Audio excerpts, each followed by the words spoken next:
Welcome to episode 55 of the POG Show, the Port Orange Government Podcast. I'm your host, Mike Springer, the Public Information Officer for the City of Port Orange.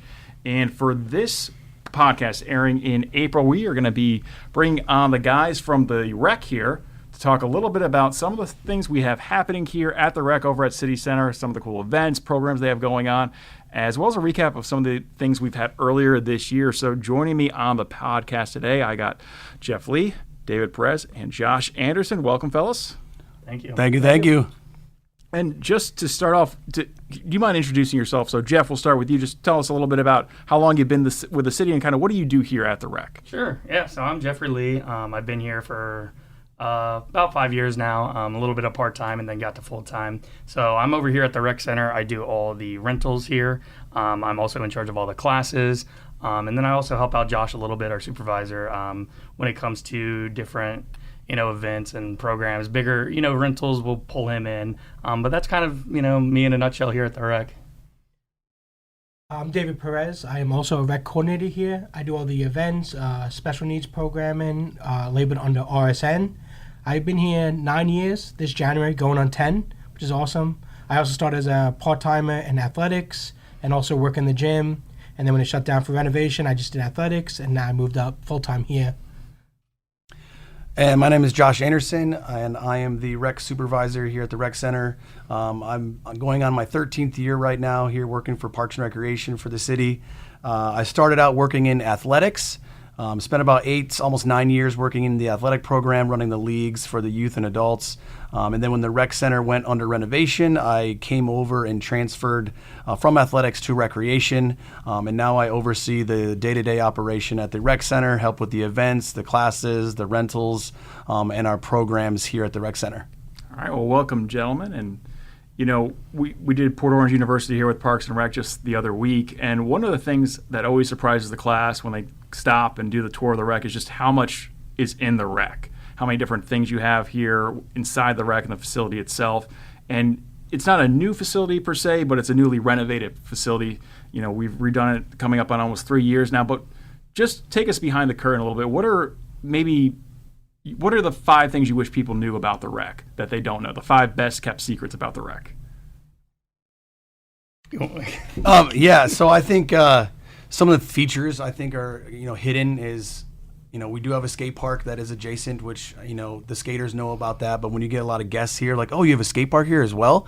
So that's kind of a cool feature that a lot of people may not know about because it's kind of behind the rec, hidden behind our parks building and the rec in the back corner there. I think that's a really cool feature. I also think that a lot of people may not know that we do rent out the facility to birthday parties, HOAs. We have a very good size multi-purpose room that we can use for any kind of function. I mean, we've run birthday parties, dance events, bridal showers. So there's a lot of cool versatility there in our rental space.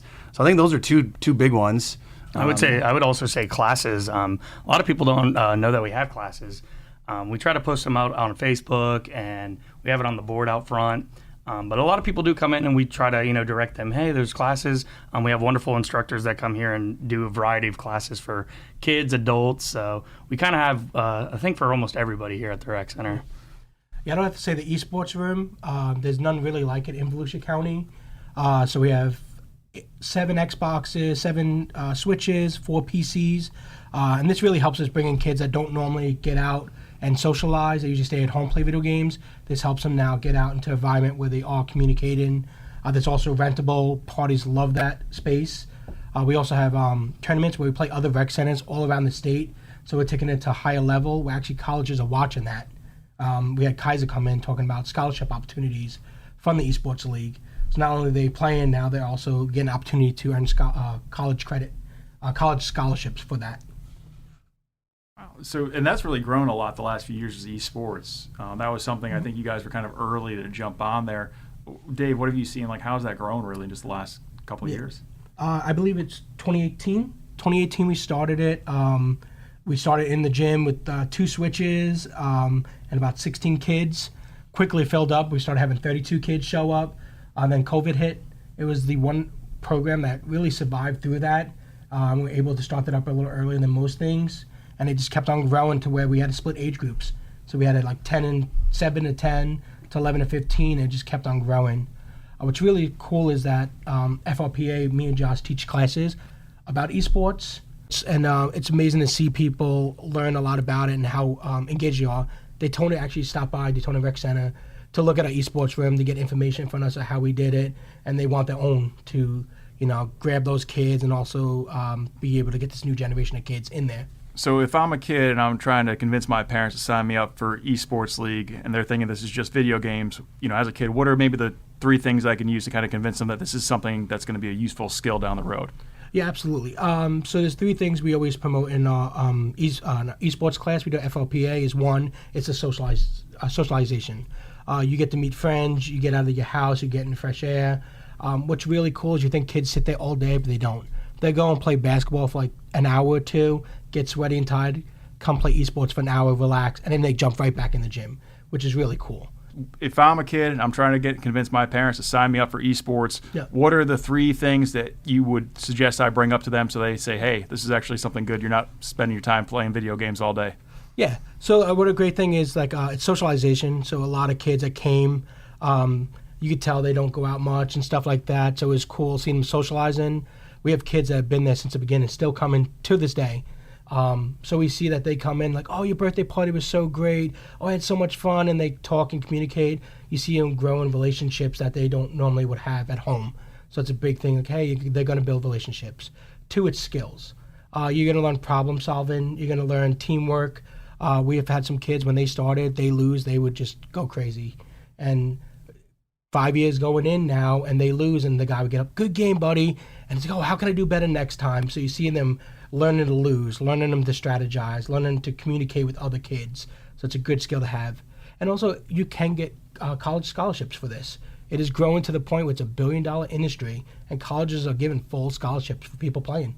So you're building new relationships, making new friends. You're building a little bit of resiliency there and some strategy and tactic skills, and you're potentially paying for college. Absolutely, yep. And, what's one of the new features of the rec that you guys are the most proud of since they've done the renovations here? What would you say is one of the newest features here that you are the most proud of to have? I would say the esports room. Dave 100% hit on the nail right there, and we're the only people in Volusia County that has one. And then we have other Parks and Rec departments and third parties coming in asking, hey, how do we do something like this? How do we get this? And Dave and Josh are leading the way for that. So if I'm a parent, I want to sign my kid up for this. Is it year round? Is it just certain times a year? What's the process look like? How do I sign up for it? So during our tournaments, we have an esports tournament once every other month. We also have an esports hangout where it's not a tournament style, but the kids will come in and hang out and game and play a game that they want to play with their friends, and it's an opportunity to meet and socialize. So we have one of those a month, and then we also have the league, which is runs it's a 10-week program in the fall and in the spring. And the Florida esports leagues, what we do is we're playing other municipalities around the state in certain esports gaming. We have Fortnite, Marvel Rivals, and Madden that we're competing on with other cities. And the kids will come in once a week to play that match. So if you want to sign up, you can check all the information on our website. You could stop in at the rec center. We could give you a tour of our esports room, and you can get all the information there as well. Is it ages 8 and up, or what's kind of the starting point for this esports, or is it any age? Yeah, so our esports programs are more driven to the 7 and older. In a 7 to 17 typically. All the esports games in our esports room are teen rated, so everything is teen rated and below. So there's no M rated games in there. So that's a nice feature for parents to understand that. But just the room alone is open on a daily basis for open play, usually from 1 p.m. to 6 p.m. on the weekends, and then also from 1 to 7:30 on the weekdays. And that's open play. So we don't have a tournament or one of the leagues running. The room is open for rec members or daily fee participants to utilize. And you'll see a lot of parents in there also gaming with their teens or their kids. It's a cool way to connect. And that's one of the things you touched upon that people may not be aware of, that your rec fee, whether you do the day pass, the week pass, the month pass, a lot of this is all included in that. You're not paying extra to use the skate park. You're not paying extra to use the esports. Correct. So the rec daily fee is very, very, very reasonable. For a youth daily pass member, it's $3 a day for a kid to come in and play in the esports room or use the gym to play basketball or volleyball. Our skate park is actually free. So we just do a check-in. So you just have to check in at the front desk, but if you only want to use the skate park, you can go use it for free. And then the membership fee, if you come very often, which we get a lot of teenagers come over after school, they walk over from Silver Sands, some of them will pay the daily fee every day. We're like, why don't you buy that membership? Buy that membership. The membership for a month for a kid is only $10, and for the year it's only $60. Yeah. So it's very reasonable for you to come in and participate in all the rec activities. And we're going through January, February, and March right now. Had a lot of events here at the rec. What were some of the big ones you had just the last couple of months here that you probably are the most proud of? So I would have to say King and Queens. It's a RSN King and Queens. It's the third annual one we have done. It's very special to me because when I started, I really wanted to do more with the special needs community. I have a big heart for them. So we started the RSN program, which is recreation for those with special needs. So if you ever see RSN, it's all our special needs programming. So it's just a night to where we can honor and love on the community and show that the city loves you, we're there for you. We do a big red carpet walk. Daytona State comes in and helps us and just make a night where they're just having a blast, feeding them, dancing with them, communicating with them. I mean, as soon as the event's over, they're just all around me like, hey, when's the next one? I can't wait. It's so great to see that face, and it's an amazing event that just, you can't match it. Yeah, our RSN program, we usually do one activity a month, usually on a Thursday evening from 6 to 8 p.m. And the group that gets together, they sign up from all over. They come in. We're either going to do like karaoke night, or we'll have tie-dye for like our 4th of July event. We usually do tie-dye with them. We'll do, we partner with Art House. Art House is coming to partner to do some arts and crafts with them. We've done bingo nights with them, with RSN. So it's a really cool monthly program. And the big one is our Kings and Queens dance. Like Dave said, it's a super awesome event. It's a kind of a kick on Tim Tebow's Night to Shine. So it's such a cool event for the community to have that. We also had another event in recently. We had the senior prom. So our senior center, the adult center, has like overgrown that event. So they actually had to bring it here to the rec center. We got to host it for them. Awesome event. They had a huge turnout, and it's super awesome to see the seniors 55 plus coming and using the rec center in a prom dance environment, which is really neat. Dave, what would you say are the top 3 RSN events that you guys do each year that you're the most proud of? I'm most proud of, but for them it's karaoke. Yeah, they just love karaoke. They can't get enough of it. They really can't. But again, it's King and Queens is going to be my top one. There's one of my first big events I did at the rec, and it's been one of the most successful ones, and I'm super proud of it. But also the moods the kids have, they come back and they always talk to us about it. So it's like they're making memories, and I love that. It makes me proud. The other one would be karaoke, because you see kids shy, and they've been going to a few of them, and they start stepping up and dancing. This last one, we had a kid, he took a knee and sang to his girlfriend at the karaoke. We thought he was going to exit a proposal, like, oh no, what's going on? But he was just singing to his girlfriend. It was so cute. That's the big one I really like too. I mean, we have multiple karaoke's because it's so popular. So I would just say really those two are my 2 biggest ones I just love and enjoy. I have one. I think that the one I get a lot of enjoyment is our Christmas event. We do an ugly sweater gingerbread making with the RSN group, and at the same time we're also doing pictures with Santa with the community up here upstairs at the rec center. And then at the end of the night, before they all leave, Santa comes down with Buddy the Elf, and we do a huge group photo with them. We hugs, and it's super heartwarming event to do with them. So that's probably one of my top ones for RSN. Is this all ages, or what's the age range typically for these RSN events that you're looking at? So typically for RSN, we do 13 and up. There's no maximum age. For the King and Queens, we do middle school age, so typically 11 up. And all this is on the Facebook. Where do people find the information about the events if they want to learn more about the RSN? On our city webpage, we do have an RSN link. We'll tell you all about our RSN programming. We also make sure we update it constantly on Facebook. If anyone is interested, they can email me. I have an email chain. So as soon as I post an event, I will email that chain, let them know, hey, this event is open and this is what we're doing and the time and date. Also to include that, thankfully, the city's been awesome and supportive of this. All RSN events are free. We have not no charged cost for them, anybody no to do cost. We just want them to be involved and be active. So whether you like karaoke, dancing, ugly sweaters, free of charge, come on down to the rec. Yep. They got you taken care of. Awesome. Jeff, what about you? What's kind of been your favorite event you guys have had here the last couple of months at the rec? Well, Josh kind of touched a little bit on it. The Pictures with Santa, I mean, it was a blast. Just being up here, I was this past year the candy cane man, which was really fun. So I was taking photos, and we had elves all upstairs. We actually converted our upstairs to the North Pole and greeting everybody, welcome to the North Pole, this is amazing.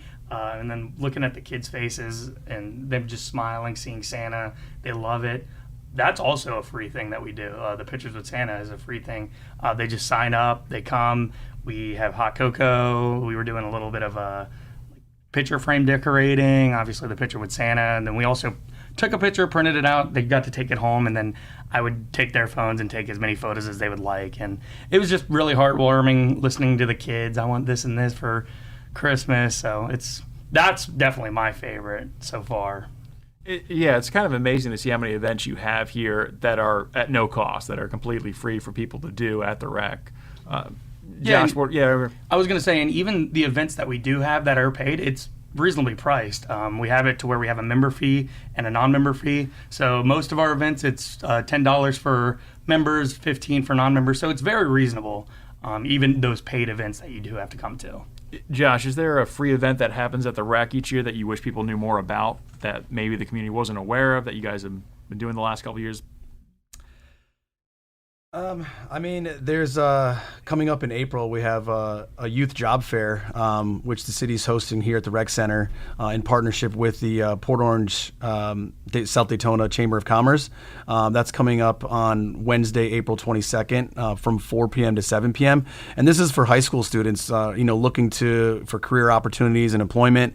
It's going to be, again, hosted here at the Rec Center. It's free for them to come in and check out all the other, companies that are going to be here looking for students that may are looking for jobs. So that one is kind of it's a really good partnership with the Port Orange Chamber, and I'm super glad that the rec and myself, we get to host it here for them. So we get to see all those kids come in and looking to advance their careers and start the careers. I think it's the third year we've helped partner with the chamber in that, and it's been great kind of seeing the different careers that are available to those high school students, and just the different opportunities as well that they can go to, whether they choose to go to college or a different career path. But there's a lot of great opportunities there at the job fair for kids to look into, coming up there on the 22nd.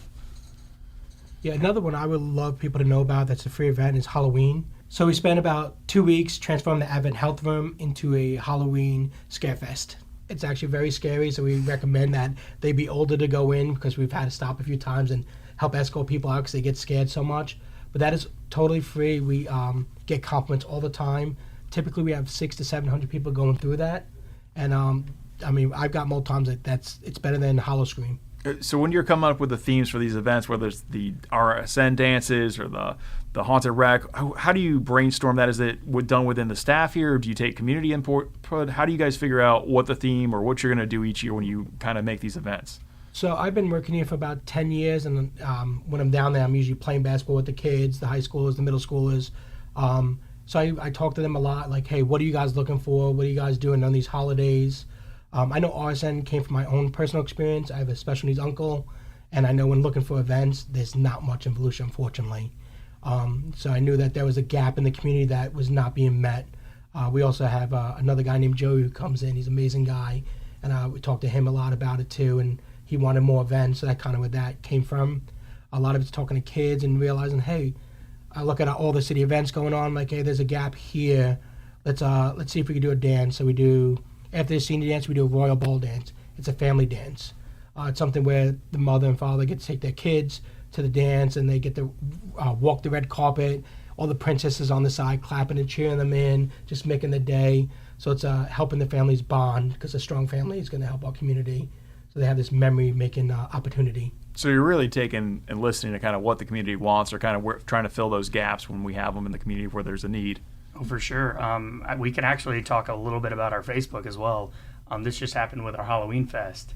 And we threw it up there and said, hey, would you guys rather have it this date or this date, either on Halloween or I believe the Friday before. And we had, I think there was like 200, 300 reactions on it, and we listened to the community. I would say 90% of the community was like, yeah, let's change it because they want to go trick or treat at their houses and stuff. So we love having it at the city, and it's a really fun event, but we like to listen to the community too when it comes to that. And we got April rolling along here, and I know the Rec isn't stopping with their events. So what's coming up in April here at the Rec that you want people to know about? Well, and on April 11th, from 9 a.m. to 12 p.m., we are running another RSN event. It's an autism education and resource fair. April is National Autism Month, and we've partnered with the Easter Seals of Florida to come in and help us provide this event for the community. And it's going to be an event where we got like 30 plus vendors that are going to be here helping families learning more about autism. And they're going to be able to meet with these companies, do some screenings for autism. They're going to be able to do activities with them. So it's a really fun, friendly space where the family that can come get some help, some resources, all about autism. And a good partner, Easter Seals, has helped us put this on. There's going to be free food. There's going to be some games and activities here, and all hosted at the Rec Center. I think also coming up in April, this is not actually in the Rec Center, but it's another one I wanted to highlight, is our Earth Day adventure. Yeah, so we do have an Earth Day event coming up. It's not actually at the Rec Center, but we're doing an Agents of Discovery mission. That's going to be from April 15th to the 22nd. It's going to be at Bushman Park. So during that time, they can go out there, download the app, and then do all the fun features there at the park. Actually, on Earth Day, Rec Man himself will be over there on April 22nd at Bushman. We're going to be doing an activity with the kids from 4:30 to 6:30. Come out, hang out with Rec Man, do a craft, and learn more about our Agent of Discovery app that we have. Is that more like a virtual reality app, or kind of how does that app work when you're kind of playing in the field there? Because you can do it at a couple different parks, right? So yeah, we have our Agents of Discovery. It's almost exactly like Pokemon Go. So all the Pokemon Go players out there, it's really fun. The kids are enjoying it. Whenever you do complete a park, you do come over either the Rec Center or our Annex. You can come and grab a little pen for each park. And once you complete all the parks, you do get the little patch. It's a really cool thing that you can hang up in your room, or it's something really awesome for the community. And it's asking you things about like the history and culture and science related to the parks too. Kind of is that kind of yeah. Yeah, it's definitely the gist for it. Dave, anything else you want to touch upon for April coming up as well? Yes, so we're going to have, again, we have RSN every single month. So this April 23rd from 6 to 8 p.m., we'll be having, of course, karaoke, the best event. So usually we provide food for them, chips, drink, and then they get to sing their hearts out and have a blast. What's your go-to karaoke song there, Dave? What are you going to be playing? Actually, my two fellow co-workers here, we love Man of Constant Sorrow. I think we knock it out of the park every time. All right, we'll be the judge of that. If you want to do it live right now? We'll hold off. We don't want to, burn the vocal cords before the big day here. That's true. Poor Mick over there is doing the audio. I think his ears are about to bleed. So, but yeah, just to kind of wrap up, anything else you guys want to talk about with the Rec, or anything else coming up that you want people to know about here, or how they can find this information? Where's the best spot to go if I want to know what's happening at the Rec? Where do I go? Is it the Rec News? I know you guys do your Rec News recaps every month. Is it Facebook? What's the best spot to find it? We do Rec News every month. We try to post it earlier in the month for whatever's happening for that month. So Facebook's a good call. We have our website. If you wanted to just come into the Rec Center, we can give you, like Josh was saying earlier, we can give you a tour. We can give you all the information. We have wonderful staff members here that are able to, facilitate that. Perfect. All right, well, appreciate having you guys on here today, doing the little Rec recap there for the month of April. And with that, appreciate it. And Mick, take us on out.